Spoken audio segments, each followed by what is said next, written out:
Hello everyone, welcome back to the channel, and in this video I'll be showing you how to remove ads from Cricbuzz App. So without wasting any time, let's get right on the video. Cricbuzz offers a paid subscription that gives you much cleaner experience and reduces some ads. You get benefits like ad-free interface inside most of the parts of the app, premium content and editorials, possibly live streaming video available in your region.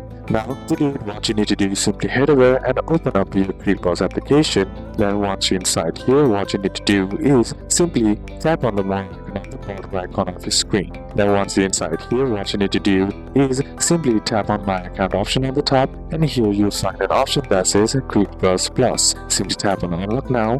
Now here what you need to do is simply choose a plan and pay via Google Pay or App Store, then simply log into your account. Once logged in and selected, the Cricbuzz Plus subscription will be applied to your account. If you want to cancel subscription later, simply head over and open up your icon once again and then tap on my account option, and here you'll find the manage subscription option. Simply tap on that and then select the subscription and then select turn off auto renew from Apple Store or Play Store handling billing. So these are a couple of steps that you can apply, and that's it for today's video guys. Hope this video was useful to you. Leave a like if it did. See you soon on the next one.